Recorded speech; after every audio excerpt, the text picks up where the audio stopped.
அகில பாரத இந்து மகாசபா சிவனடியார்கள் மற்றும் சிவாச்சாரியார்கள் கலந்தாலோசனை கூட்டம் நடைபெற்றது.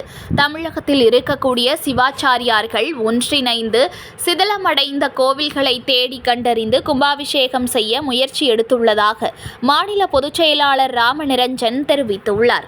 மயிலாடுதுறையில் அகில பாரத இந்து மகாசபா சிவனடியார்கள் மற்றும் சிவாச்சாரியார்கள் கலந்தாலோசனை கூட்டம் தனியார் திருமண மண்டபத்தில் நடைபெற்றது. மாநில பொதுச் செயலாளர் ராமநிரஞ்சன் தலைமையில் நடைபெற்ற கூட்டத்தில் சிறப்பு விருந்தினராக சிவனடியார்கள் குளித்தலை ராமலிங்கம், திருச்சி சபாபதி ஆகியோர் கலந்து கொண்டு பேசினர். இதில் மாவட்ட பொதுச் செயலாளர் ஜெய், ரஞ்சித், மணிமாறன், தர்மராஜ் உட்பட பலர் கலந்து கொண்டனர். பின்னர் மாநில பொதுச் செயலாளர் ராமநிரஞ்சன் செய்தியாளர்களிடம் கூறுகையில், தமிழகத்தில் இருக்கக்கூடிய சிவாச்சாரியார்கள் ஒன்றிணைத்து சிதிலமடைந்த கோவில்களை தேடி கண்டறிந்து கோவில்களை கும்பாபிஷேகம் செய்ய முயற்சி எடுத்துள்ளோம். சிவனடியார்கள் ஒன்றிணைந்து அனைத்து தமிழர்களும் சைவ நெறியை கடைபிடிக்கவும் சிவநெறி தத்துவத்தை விளங்குவதற்காக குழு அமைத்துள்ளோம். தமிழகத்தில் கோவில்கள் சிதிலமடைந்து இருக்கக்கூடாது. அப்படி சிதிலமடைந்து இருக்கும் கோவில்களை கண்டறிந்து திருப்பணி செய்து கும்பாபிஷேகம் நடத்த உள்ளோம். அறநிலையத்துறை அமைச்சர் சேகர்பாபு பல கோவில்களில் திருப்பணி செய்துள்ளார். குழு அமைத்து அறநிலையத்துறை அல்லாத சிதிலமடைந்த கோவில்கள் குறித்து எங்களுக்கு தெரிவித்தால் இந்து மகாசபா சிவனடியார்கள் ஒன்றிணைந்து கோவில் திருப்பணிகள் செய்ய உள்ளோம். முதல் கட்டமாக முட்டம் மகாபலீஸ்வரர், நல்லத்துக்குடி வரதராஜ பெருமாள் கோவிலை திருப்பணி செய்ய திட்டமிட்டுள்ளோம். கோவில் நிலம் ஆக்கிரமிப்புகளை தமிழக அரசு அகற்றி வருகிறது. அதற்கு இந்து மகாசபா முழு முயற்சி எடுப்போம் என்றார். சைவத்தின் நெறியை கொண்டு சேர்ப்பதற்கும் சைவ நெறியை கடைபிடிப்பதற்கும் சின்ன சின்ன பசங்கள் முதல் பெரியவர்களுக்கு சிவ நெறி சிவ தத்துவத்தை விளக்குவதற்கும் நாங்கள் கூட்டமாக ஒரு அமைத்து அதற்கான ஏற்பாடு செய்திருக்கிறோம்.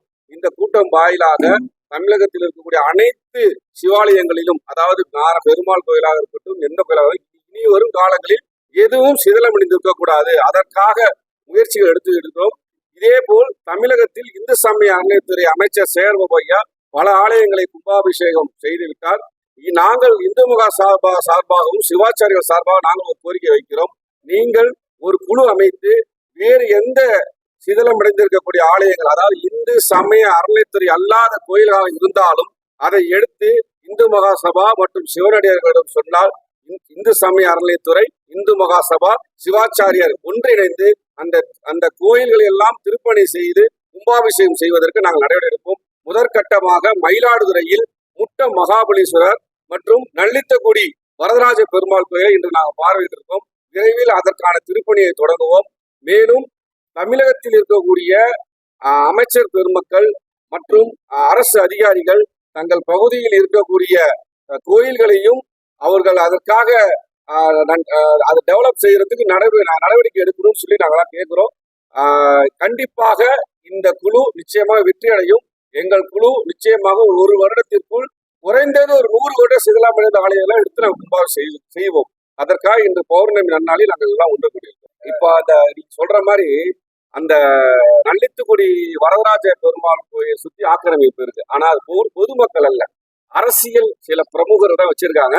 அதற்காக நாங்கள் மனுவா கொடுத்துருக்கோம். அது நடவடிக்கை எடுக்காத பட்சத்தில் நாங்கள் போராட்டத்தை வைப்போம். தமிழ்நாடு ஃபுல்லா இப்போ கவர்மெண்ட் அதுக்காக ஸ்டெப் எடுத்து பல கோயில்களுக்கு அவங்க அந்த கோயிலை சேர்த்திருக்காங்க. நாங்களும் அதுக்கு ஒத்துழைப்பு கொடுப்போம். அதுக்கான முயற்சிகள் எடுப்போம். இந்து மகாசபா செய்திகளை உடனுக்குடன் தெரிந்து கொள்ள லைக் பண்ணுங்க, ஷேர் பண்ணுங்க, சப்ஸ்கிரைப் பண்ணுங்க, மறக்காம கமெண்ட் பண்ணுங்க.